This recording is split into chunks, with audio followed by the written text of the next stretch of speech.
प्रिय बच्चों, कक्षा 11 रसायन विज्ञान की ऑनलाइन पढ़ाई में आपका स्वागत है। पिछले लेक्चर में हम लोगों ने द्रव्य की अवस्थाएं गैसीय नियम के अंतर्गत आदर्श गैस समीकरण के बारे में अध्ययन किया। आदर्श गैस समीकरण क्या है? PV is equal to nRT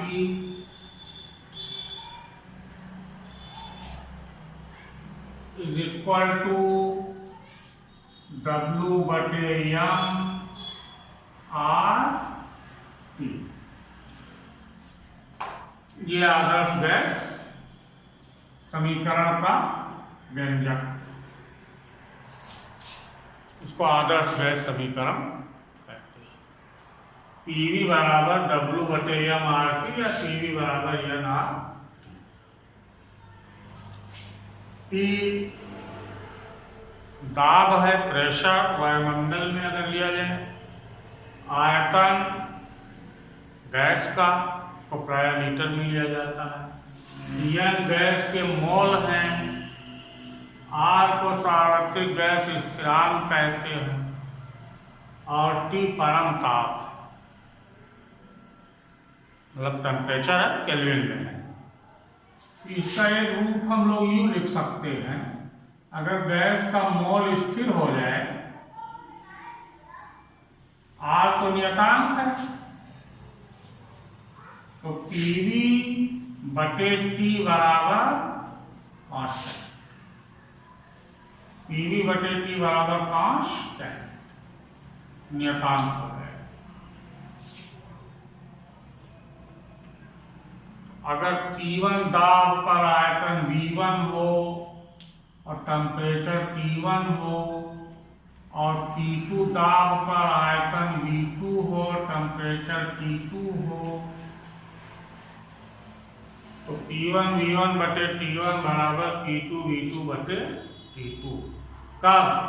जब गैस के मोल समान हो, N कांस्टेंट हो। R तो ऑलरेडी कांस्टेंट, R जो यूनिवर्सल गैस कांस्टेंट है, ये नियतांक होता है। ये नियतांक ओरिजिनली है ही गैस नियतांक। तो गैस समीकरण से, आदर्श गैस समीकरण से हमको एक समीकरण ये और प्राप्त हुआ, P1V1/T1 बराबर P2V2/T2। अब आज हम लोग दो सवाल लगाएंगे। एक सवाल इस सूत्र पर आधारित लगाएंगे और एक सवाल इस सूत्र पर। ठीक, तो पहला सवाल आप नोट कर लीजिए, मैं बोल दे रहा हूं, नोट करिए। लिखता है 27 डिग्री सेंटीग्रेड ताप, 27 डिग्री सेंटीग्रेड ताप तथा 760 मिमी दाब पर एक आदर्श गैस का आयतन 50 ml है। 27 डिग्री सेंटीग्रेड ताप तथा 760 मिमी दाब पर एक आदर्श गैस का आयतन 50 ml है, 50 मिलीलीटर है। यदि गैस का ताप 207 और आयतन 25 ml कर दिया जाए तो उसका दाब ज्ञात करो। यदि गैस का ताप 207 डिग्री सेंटीग्रेड और आयतन 25 ml कर दिया जाए तो उसका दाब ज्ञात करो। अब इसमें आप देखिए क्या क्या दिया हुआ है। पहला दिया है P1 कितना मिमी, 760 मिमी।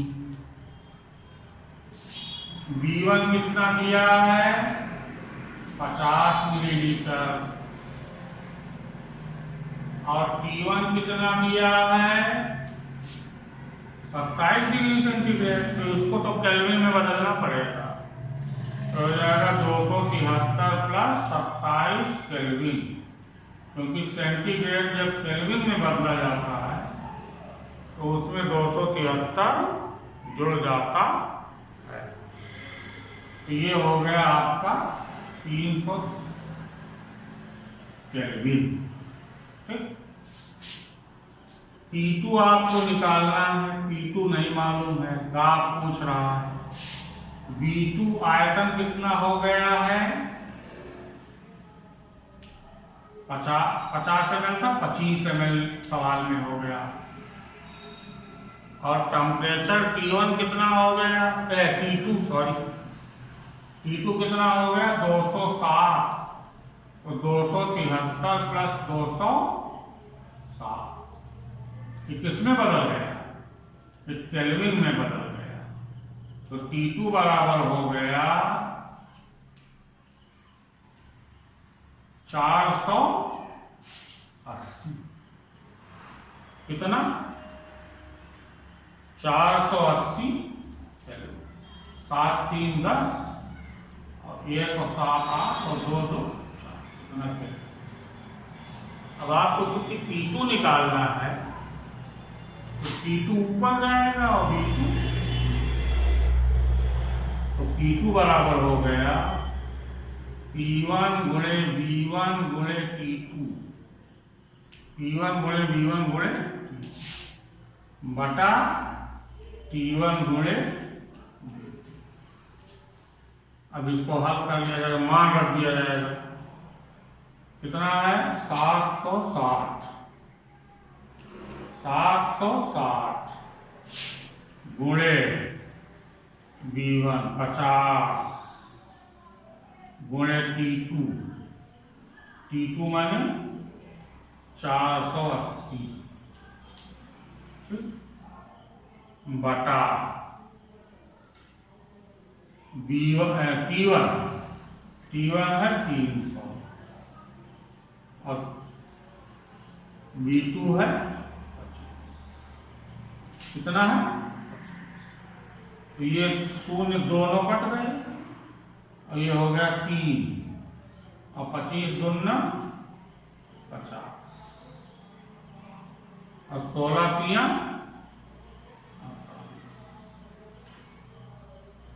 तो इसका मतलब ये हो गया 76 गुणे 2 गुणे 16। अब इसको आप हल कर लीजिए।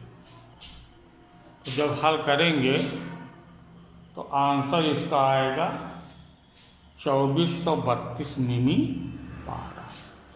कितना आएगा? 2432 मिमी। ये दाब आ गया और यही आपका। अब ये सवाल आप लगा लीजिए, तब एक सवाल उस पर लगाते हैं ऊपर वाले। पहले इसको आप लगा लीजिए। सवाल सबने नोट कर लिया होगा कि नहीं नोट किया? न नोट किया हो तो फिर से मैं बोल दूं।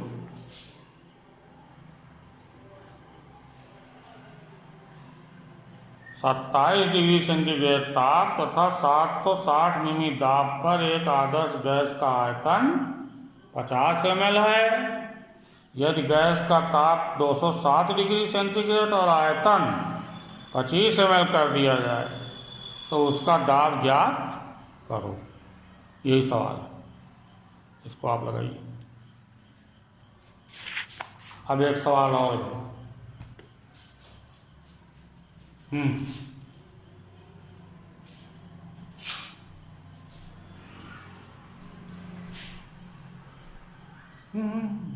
पास करो। चलिए, इस सवाल को हमको आशा है कि आप लोगों ने लगा लिया होगा। अब इसको हम मिला देंगे, क्योंकि उधर ब्लैक बोर्ड पे चमक है, इधर थोड़ा कम है।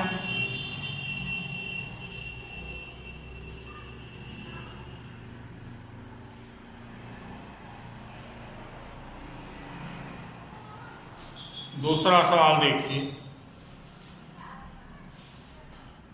ठीक, तो प्रश्न छोटा है इसलिए मैं लिख दे रहा हूं, लिखने में आपको दिक्कत पड़ती है।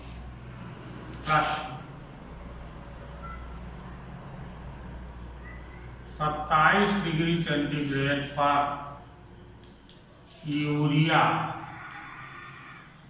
के 5% विलयन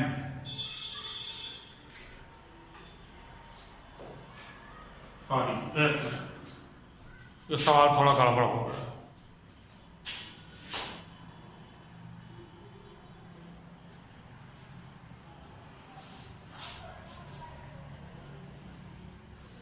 फिर से बोल रहे हैं,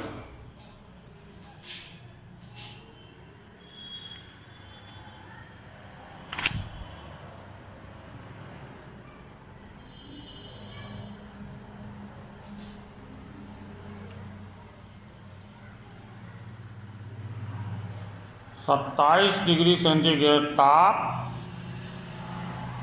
तथा 760 मिमी दाब पर एक आदर्श गैस का आयतन 50 ml है।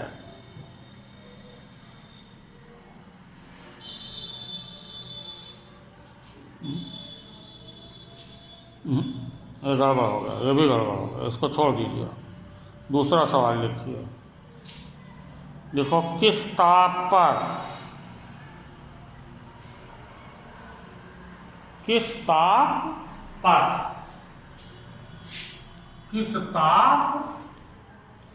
पर 28 ग्राम नाइट्रोजन 28 ग्राम नाइट्रोजन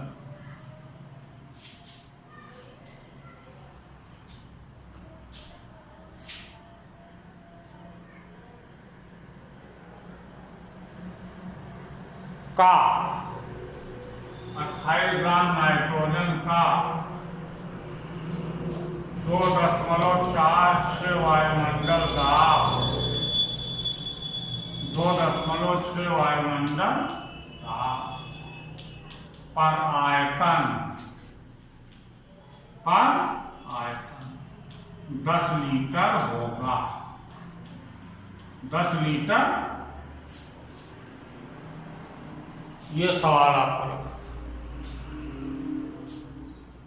किस ताप पर 28 ग्राम नाइट्रोजन का 2.46 वायुमंडल दाब पर आयतन 10 लीटर होगा। अब इसमें कौन सा समीकरण लगेगा?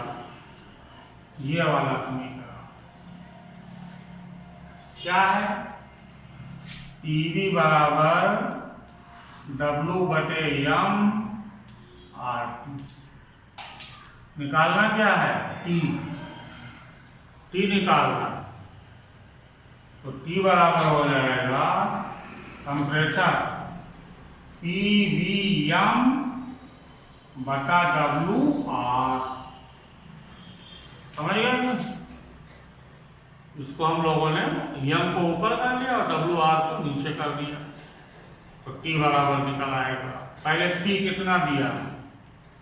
P बराबर दिया है 2.46 वायुमंडल,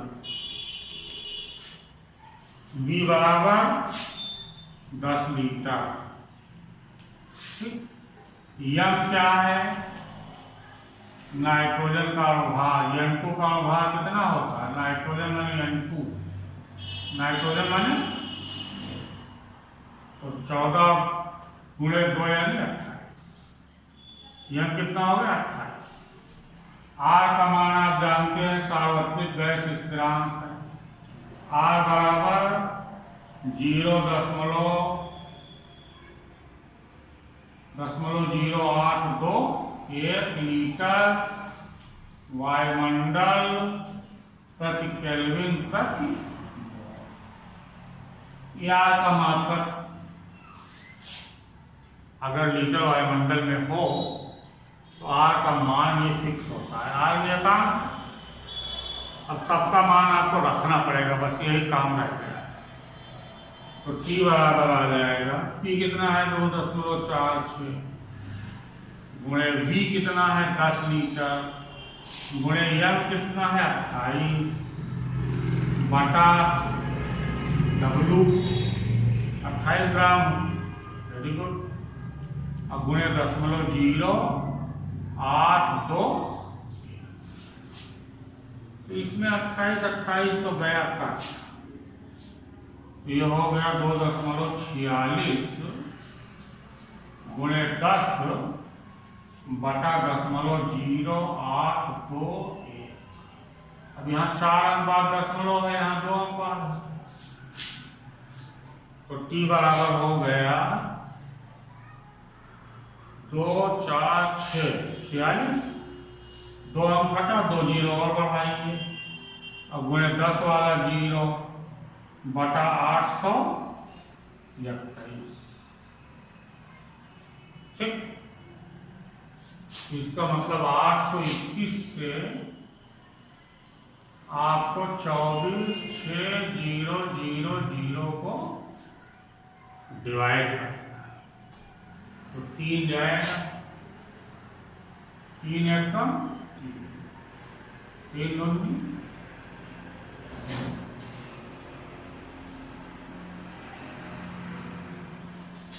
3 एकम 3 3 दूनी 6 3 24, मतलब लगभग 300 केल्विन आ जाए। कितना आ गया? लगभग, ये देखिए लगभग का निशान 300 केल्विन। तो इसको जब टेम्परेचर में बदलेंगे, ये 300 में से 273 घट जाएगा, या ताप बराबर ताप T बराबर 300 माइनस 200 बराबर 27 डिग्री। तो चाहे आप आंसर इसको भी लिखें, ये भी 60 थी, और चाहे सेंटीग्रेड पे लिखें। ये सवाल इस तरह से लगाया, 2 सवाल 2 टाइप से लगे हैं, लेकिन दोनों आदर्श गैस समीकरण के आधार पर ही लगे हैं। इनको आप लगा लीजिए, देख लीजिए।